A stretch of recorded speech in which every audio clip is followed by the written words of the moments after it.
Hello and welcome back to another episode of Gridiron Gospel, of course, we're just going to cover the entirety of the sports playing field. Just a heads up, our YouTube videos from the past two episodes we're not able to upload, so we do apologize for that. I'll be posting something out on Instagram for that. But with that being said, we got a lot to discuss, so let's just get into it. I will apologize for that. There were multiple error messages. I fixed it. I tried to fix it multiple times. It just will not let me. So there will be some stuff that I say in this episode that I said in those two last ones. Just to let you know. All right, so again, we got a lot to get into. So we're just going to start off with the baseball season is back. I could not be happier Finally. for about the first game, and then my Red Sox just And then you lost hope. have disappointed me greatly. Opened the season off with a strong start. Crochet doing what Crochet does. Gave up 3 hits in 6 innings. So he'll be one of the main bright spots for this. Yeah, 3 hits, 6 innings. Cedar Rafaela bringing in an RBI single. And the Red Sox actually getting their first opening day shutout since 2015. Roman Anthony also having 3 hits. I did see something on Twitter that said there are 6 players there are 6 players all time that have had 2 or more hits in their rookie debut on opening day. 4 of those are Hall of Famers. Oh wow. Jeez. And Roman Anthony is one of them. And Roman Anthony is not a Hall of Famer, obviously, but he is well on his way, I believe. Then that being said, the rest of the game's just absolute disappointment. One thing I do absolutely need to get into is discussing CB Buckner as an umpire. I mean, how do you have 7? I get ABS is still early on in the season. How are you this incompetent with making calls in a Major League Baseball game? Obviously, Game 2 for the Sox didn't go as planned. They lost in extra innings. They had defensive mistakes. Sonny Gray had a rough toss to home. In the second inning, officiating also questionable. I believe Cora was tossed in that game. But a little bit of a hot take I have here. I believe Willie Abreu will hit 30 or more home runs this season for the Red Sox. Again, early start to the season, so completely willing to eat my words there. But yeah. Also, Connolly Early had a great opening start in Game 3. It's just the fact that Greg Weissert threw a ball down the middle to a dude that had 50 home runs the year before. So we lost that game 3-2. I mean, a rough start to the season, and then just last night, which Ranger Suarez made his Red Sox debut, went 4 1/3 and gave up God knows how many runs. But that's just about all I have for my Red Sox. I mean, obviously, I'll get into discussing more about the players, but I'll let you take over with your Orioles. All right, so opening day Orioles, a very good baseball team. We basically win every single year. We did play the Twins. We won that series 2-1. Trevor Rogers is going to be a Cy Young candidate. Granted, I'm going to say this and then he proceeds to tank, but I'm not too worried about this team because we are going into game number 5 out of 162. I'm not worried. And all of the other Orioles fans who are worried, just stop. like you're calling Shane Baz a terrible pitcher in his first game, and he only got shelled in the second inning and then pitched perfectly fine the other times. Like, just give us some time. Give the pitcher some time to break in and they'll be fine. Hitting I was worried about hitting. I was worried about Gunnar Anderson. He proceeded to hit an absolute tank yesterday. I'm no longer worried. But this is probably going to be the most inconsistent Orioles team I've seen due to bullpen pitching. But yet again, this is the first year of Craig Albernes, so I don't expect too much, but yet again, we are only 5 games in. I'm not gonna pitch a fit Honest- on anyone. Honestly, you're a better man than me. Yeah. It's already 5 games in, and I'm starting to kind of go off. I think go off the rails with this Red Sox team. I don't know. It's just the fact that the guys that we've signed so far have been off to like rough starts. Oh, hold on. You mentioned something about throwing a pitch right down the middle. Hold on. Chris Bassett. So he had an easy play. Just pitch it to home and he is out. Nope. Let me show you guys visual. Home plate's right here. He proceeds to throw it right there. Adley Rutschman is sitting right there, just waiting for it to tag him, and he throws it right there. All you need to do is I'm like, what are we doing? all you need to do is underhand the ball in that Jake situation. Berger, no, it wasn't Jake Berger. Brandon Nimmo was like halfway down, and you still missed the throw. I mean, How do you like? my thing is with Weissert is that he threw a ball right down the heart of the plate. Shane Baz did that too. No, I mean in an actual pitch, not a Yeah. not a toss to home. No, Baz did that in an actual pitch as well, which led to that 4-inning, 4-run. But I mean, Durbin has obviously been off to a slow start for the Red Sox, so not a great start there. Not what you want. I think starting pitching will be.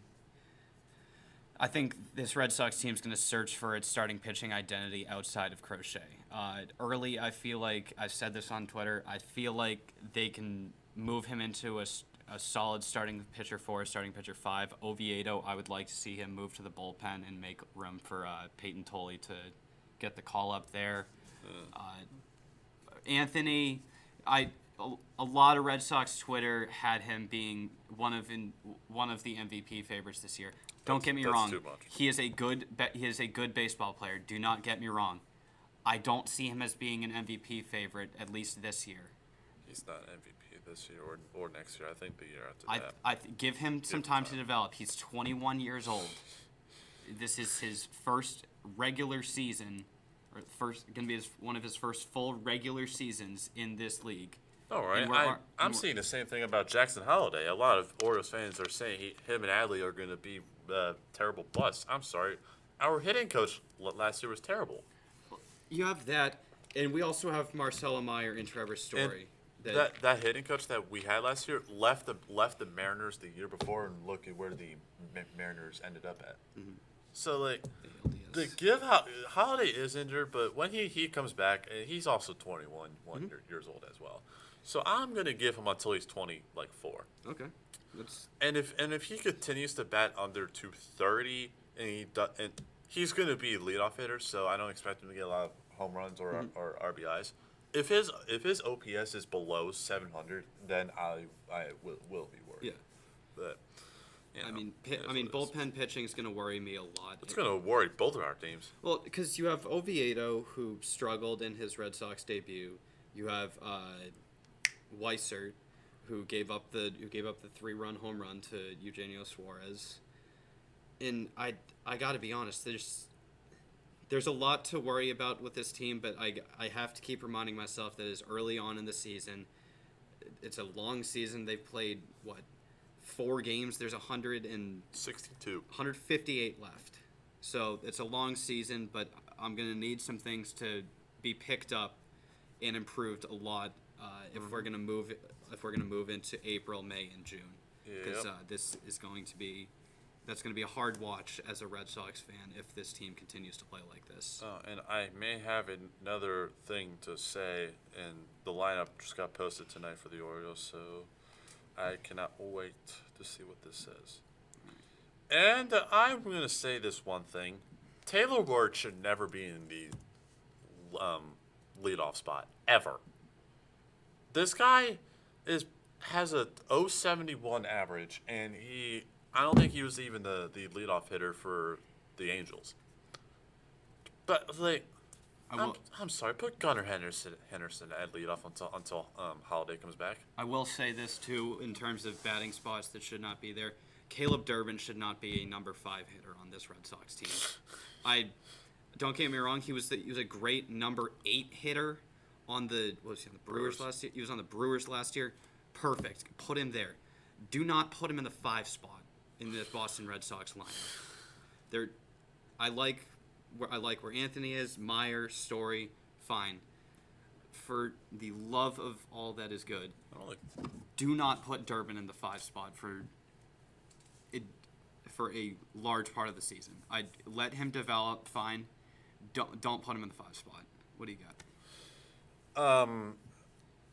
Something about Pete Alonso, and what I'm going to say is that you Orioles fans who are saying that he is a waste of a signing 5 games in should really check up and see if you still have this is how are you going to call this man a bust 5 games in when I get it, he doesn't have a home run, but just chill out, please. That's the thing here. I'm not gonna speak for the Orioles. I'm gonna speak for. I apologize. I got really pissed right No, there. you're good. You're good. good. It's I'm a little bit tired of a 162 game season. We're already saying it's over game 5. Yeah. What are we doing? I gotta speak for as a baseball fan in general. I cannot stand how every team is getting our season's over. And Red Sox. I speak for Red Sox fans in general. Stop. There's 158 games left, and you're whining and complaining that Roman Anthony is not hitting a home run every single time up, that you're not pitching a no-hitter every game, and it's tiring. I mean, it's tiring to see some people say Gunnar Henderson is a terrible. Don't get me wrong. I understand negativity sells. There needs to be more positivity if you want to keep supporting this Red Sox team, and I'm putting my foot down on that. Yeah, no, I'm putting. Well, I mean, I don't know what to say anymore because Gunnar Henderson is top 3 shortstop in the league, and him going 0-for-9 with 5 strikeouts is saying he's washed. No, I'm good. I also just want to point out. Wrap it up, buddy. I also just want to point out with the Durbin hate, Rafael Devers was on this Red Sox team last year around opening day. He went 0-for-18 and had 15 strikeouts. Yeah. So if you want to make criticisms, I drafted him in fantasy, and that's how mad I was. Exactly, but I mean the criticisms that you're making this early on in the season they're pointless. Yeah. All right. I'm a little bit over it, but that's baseball. People are stupid sometimes, so hey, you know what? Yeah. It is what it is. That's it for baseball. We're just gonna move on to a bit of a tournament recap. Then we got some transfer portal news. We got some college basketball transfer portal. My favorite time of year, because I have hope and it gets crushed after 2 weeks. Mm-hmm. Just gonna run through the tournament here quick. Duke beats Siena. Bit of a closer matchup, at least toward. Way too close. Way too close of a matchup. And I mean way too close. And speaking of a close matchup, Ohio State TCU came down to pretty much the final seconds first round. TCU winds up winning that. That was a good game. St. John's. They put a beat down on Northern Iowa. Yes. That's about the best I can put it. Kansas came away with a win against Cal Baptist by 8. Cal Baptist came back and this was one of my worst picks of the tournament. I had South Florida go into the Elite 8. They lost to Louisville by 4 in the first round. So hand up accountability there. Yep, Got to throw that up. Yep, Michigan State being North Dakota State. Nobody was really surprised there. Yeah, nobody's surprised. UCLA barely coming away with the win. Terrible game. I'm going to say that was a terrible against game. UCF. Free throws. UConn beating Furman. Furman, obviously the Cinderella story of a tournament many years ago. Yeah. But they came away with a loss there, 82-71. Florida. Next game. Beating the brakes off of Prairie View A&M, 114-55. Iowa beating Clemson, and Jason, I gotta give you credit here. You did call Iowa to, I believe, the Elite. So in the episode last week that will never be uploaded, I said Iowa is. I have a sneaky suspicion they were going to be an Elite 8 team, and I was right because I think I said that they're like the North Carolina team that made it to the championship, except Iowa got lost. But I called it too, and there's gonna be no backup for it because it will never be uploaded. And I'll give him full credit. That's absolutely. Vanderbilt beat McNeese 78-68. Saw an incredibly upsetting post about that game with the team manager. Anyways, next game. For McNeese, it said end of an aura. Oh, God, it's terrible. if you're looking for a story in March Madness, that's not it. If you're looking for breaking news I'm not going to say that. Never mind. Nebraska beating the brakes off Troy. That got me the last pick in my fantasy baseball draft, and I'm so mad about that. I believe Nick did pick Troy to go. Yeah, he also picked Hofstra too. Yeah, terrible. But we're just gonna shout out the A10 here. Yes. VCU beating North Carolina in the first round, 82-78. Obviously, we have our co-host here has some history with VCU, but no, it's not history. It's just one of the people in the band made me mad. The guy was chill. The guy was chill. The guy was chill. We did have a nice conversation with him. The beef was squashed. I believe that's also your Twitter profile. Yes, that is also my Twitter profile. And I never had beef with him. It was the three people in the front of the band that kept saying stuff about me. Yep. That I was having beef with them. Yeah. Moving on. Illinois again beating the brakes off Penn. Yeah. So I would like to formally shout out Jack Morgan for this terrible pick of picking Penn. That's a shout out to DSTV president Jack Morgan. He picked Penn, and I am questioning everything. That is definitely a questionable pick. Texas A&M beating St. Mary's. St. Mary's lost their coach. 63-50. Houston again beating up on Idaho pretty good. 78-47. We're moving to at least their potatoes are still good. Exactly. Yeah. Moving into the West region of the bracket, we have the Battle of the Iced Tea. We have the Iced Tea Bowl, where Arizona proved its supremacy over Long Island. Yes. I've been riding with Arizona since day one. 92-58 over Long Island. Mm-hmm. Now we do have a little bit of a controversial take here. Villanova did lose by 10, so I understand Villanova is in the Philadelphia area, and we have many different connections in that area. So just wanted to shout out them and Utah State winning 86-76. My favorite hate watch of the tournament. Really, not Duke. No, because I wanted to see Kevin Willard lose his first game, and that made me feel happy inside. And speaking of a massive upset, High Point University. It only lasted one game. They beat Wisconsin 83-82. Then they ran into the legend of we're moving down into there. Yeah, Arkansas, Hawaii, no surprise there. That was not Arkansas took care of business there. Texas beating BYU first round. Terrible game. 79-71. Gonzaga was a terrible game too. Kennesaw State 73-64. Miami beating Missouri 80-66. Wow. Purdue obviously beating Queens 104-71. But shout out Queens though, known Duquesne opponent for this season. Queens. Michigan beating Howard 101-80. Yeah, that was expected. The St. Louis Billikens, Robbie Avila, beating up on Georgia 102-77. Yeah, Georgia should have never been in the tournament, honestly. Because if you're gonna let you're an SEC team and you're gonna let an A10 team do that to you, no. Just shows that the A10 needs some more recognition. Texas Tech beating Akron 91-71. Another notable Jack Morgan pick, Hofstra over. No, that is a Nick Fernbaugh pick. Another Nick Fernbaugh pick. My apologies. 90-70. Terrible. Alabama over Hofstra, and the miracle run of Miami of Ohio came to an end against Tennessee, 78-56. Against Jacoby Gillespie and Tennessee, I still have love for Jacoby Gillespie.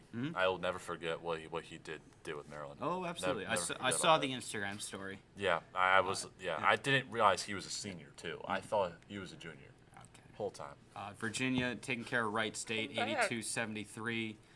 Kentucky beating Santa Clara in overtime, I might add, 89-84. And Iowa State beating Tennessee. Yeah, that Kentucky game was probably the greatest game I've ever seen. Really? Did you not see the two shots that made that game good? I did. Owe hitting a half quarter. Yep. Yeah. No. We're gonna get to another half quarter here shortly, and why I'm on that guy's bandwagon. And we're moving on to the second round here. Duke taking care of business against TCU, 81-58. Yeah, that is a definition of a ref ball. The Johnnies of St. John's beat up on I guess They didn't came away do it. with a close win against Kansas, 67-65. That was a terrible. St. John's played terrible that game. It's just Kansas did not. Michigan State beating Louisville, 77-69. Yep. UConn taking care of business, 73-57 over UCLA. Iowa taking down the number 1 seed Florida. The Florida. I said something that Florida. I think I said a couple episodes ago that not the two that are gone, but there were a couple episodes of where I said that Florida is going to be a fraudulent number 1 seed, and I was right because there's no way that team's at best a 2 seed. And Nebraska beating up on or coming with a close win against Vanderbilt. By the way, that Tyler Tanner half court shot that I've never felt so heartbroken for a guy in my life because that thing went. Yeah. I was like, my God. 74-72, Nebraska comes away with the win there. And the miracle run for the A-10, at least for one team. We'll get to the other team in a second. Yeah. VCU comes to an end. They lose by 21 to Illinois. They ran into the top 3 offense in the country. I do just want to point Yes. out, though, there is a lot of similarities with VCU's run. They won the A-10 tournament. They won their first game in the first round. Yeah. They lost to Illinois in the second round. Yeah. Does that remind you of any team that you may know? Mm-hmm. And what team might that be? Connecting the dots for you. Cause I honestly We go to the school. Duquesne. Yep. Yeah. Just want to say that's a very similar. I wasn't really paying attention. No, you're good. You're good. That's my bad.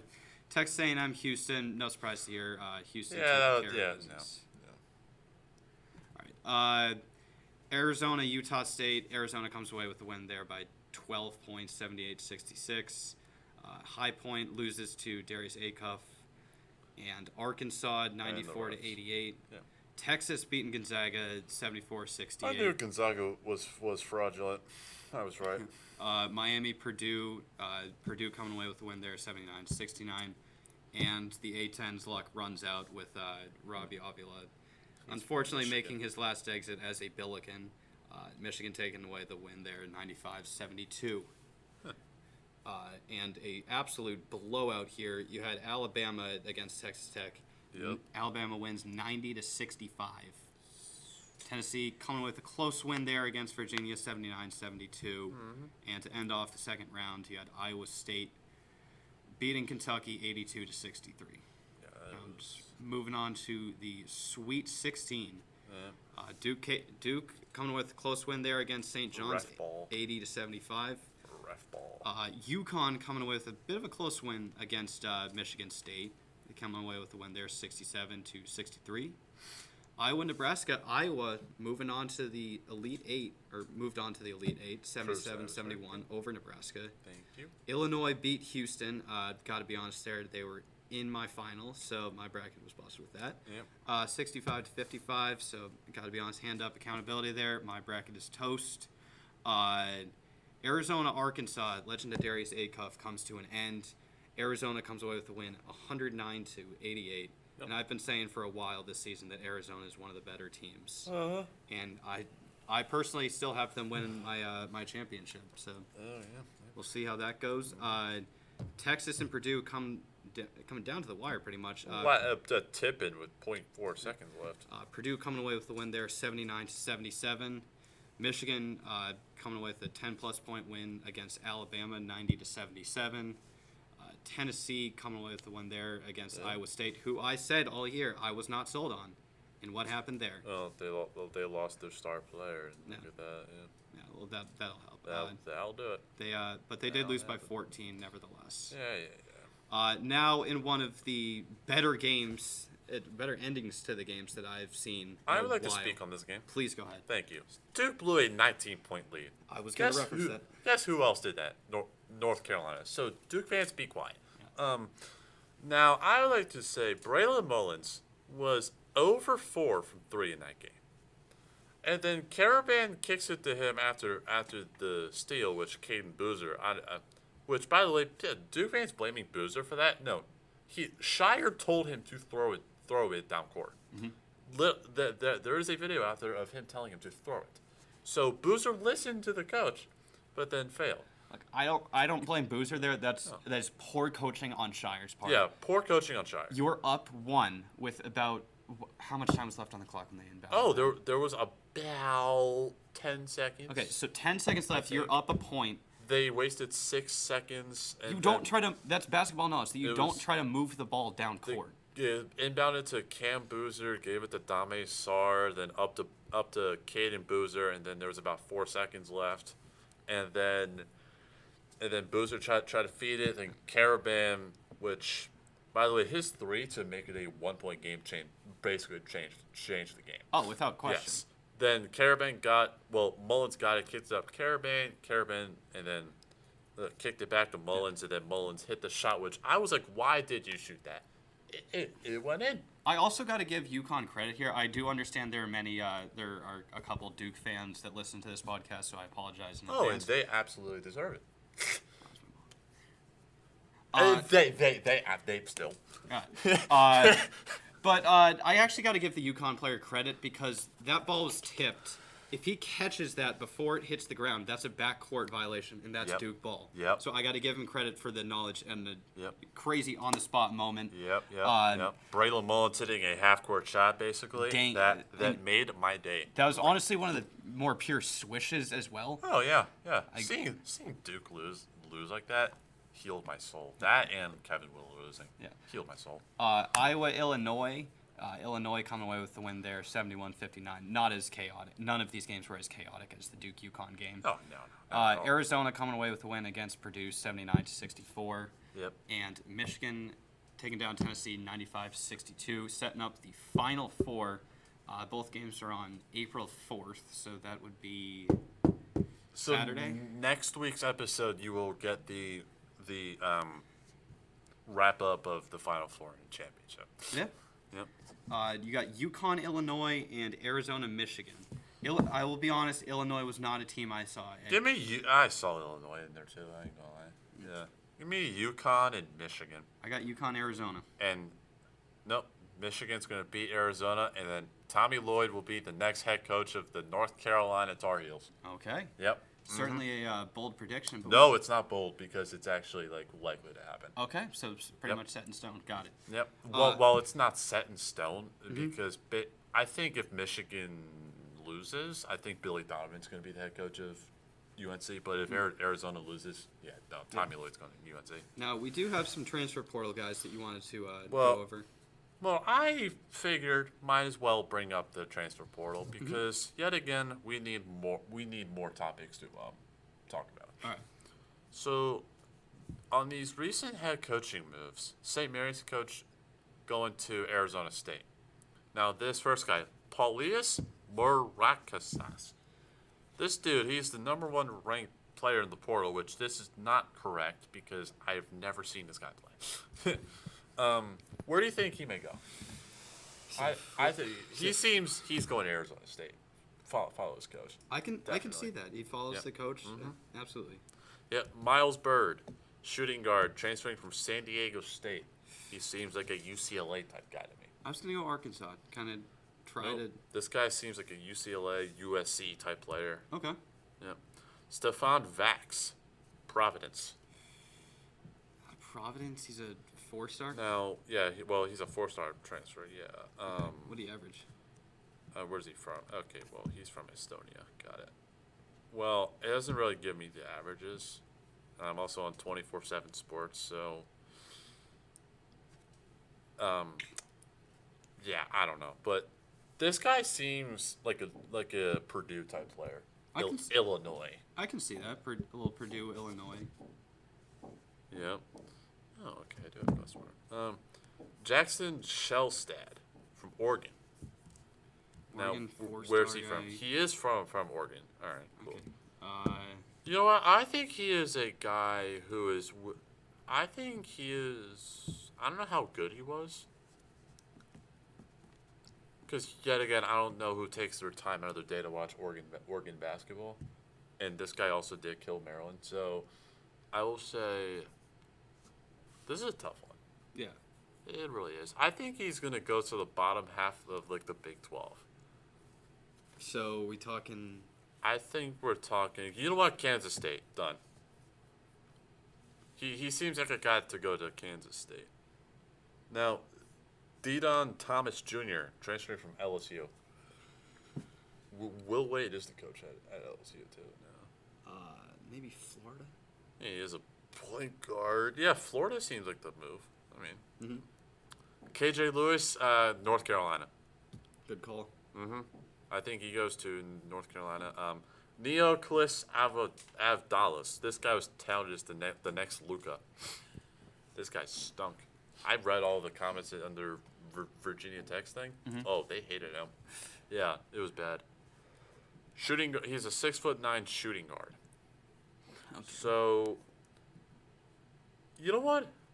I'm gonna say he is a Purdue, Illinois type player. Okay. Isaiah Johnson, Maryland. Yeah. Give me him in Maryland. I don't care.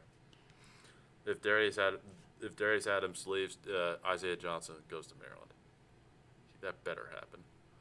Drew Sharnowski, Belmont. Belmont's head coach is now with Kansas State, so I think he goes to Kansas State. Yeah. Jeremiah Wilkinson from Georgia. He goes. I'm not going to say it to you. I think he goes somewhere in the Big Ten. Sananda Frew from Louisville. I think he transfers within the ACC. Sampdo Cyril, 6'11" center from Georgia. Guy, he led the SEC in blocks, I think. North Carolina. I think this guy goes to North Carolina. Okay. For some reason. Kwame Evans, give him. He is from Baltimore, Maryland. Give me him in Maryland. I mean, that's what you guys say down there. Yeah, best in Maryland, stay in Maryland. Yeah. Come back to Maryland. Even because I don't know why you went to Oregon in the first place. Tyler Lundblade from Belmont to Kansas State. Christian Hammond, Santa Clara. He seems like a guy that can go to Duke. Yeah. For some reason, except Duke already has like multiple 5-stars coming in. And my God, it's a lot of people. Top 20 guy. So Jaquan Johnson, Bradley. Don't know much about him. Now, I would like to put a poll out there of who has watched Bradley basketball.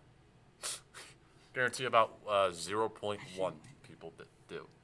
I watched a lot of college basketball this year. I swear I saw maybe He swears he saw Bradley play basketball. maybe a minute of Bradley basketball. This guy is a 5'11" point guard. I think he's going to go to the A10. St. Bonaventure. Ooh, okay. Yes. Devin Royal from Ohio State.